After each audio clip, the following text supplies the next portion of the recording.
திருநெல்வேலியில் பெட்ரோல் நிரப்பிய போது இருசக்கர வாகனத்தில் தீப்பிடித்ததில் காயமடைந்த இளைஞர் ஆல்வின் சிகிச்சை பலனின்றி உயிரிழந்தார். பெட்ரோல் நிரப்பும் போது கவனமாக இருக்க வேண்டியதன் அவசியத்தை உணர்த்துகிறது இந்த நிகழ்வு. பாளையங்கோட்டை காவலர் குடியிருப்பைச் சேர்ந்த ஆல்வின் 12ஆம் வகுப்பு படித்துவிட்டு மருந்து விற்பனை நிறுவனத்தில் பணியாற்றி வந்தார். இவர் கடந்த வியாழனன்று முருகன் குறிச்சியில் உள்ள பெட்ரோல் பங்கில் 1000 ரூபாய் கொடுத்து தனது இருசக்கர வாகனத்துக்கு பெட்ரோல் நிரப்பச் சொன்னார்.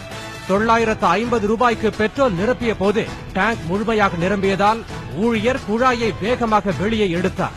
இதில் ஆல்வினின் ஆடையிலும் இருசக்கர வாகனத்திலும் பெட்ரோல் சிந்தி உள்ளது. இதை பொருட்படுத்தாமல் ஆல்வின் இருசக்கர வாகனத்தை இயக்கிய போது வண்டியிலும் அவர் மீதும் தீப்பிடித்து எரிந்தது. அங்கிருந்த பணியாளர்கள் தீயணைப்பு கருவியால் உடனடியாக தீயை அணைத்தனர்.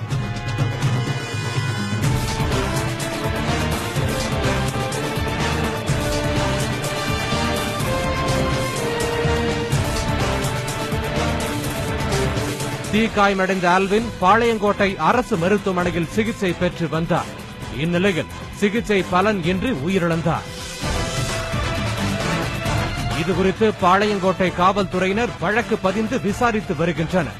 பெட்ரோல் நிலையத்தில் முழு டேங்க் நிரப்பச் சொல்லி வாடிக்கையாளர்கள் பணம் கொடுத்தாலும் குறித்த அளவுக்கு முன்னரே டேங்க் நிரம்புகிறதா என்பதை ஊழியர்களும் வாடிக்கையாளர்களும் கண்ணால் பார்த்து கவனமாக நிரப்ப வேண்டும்.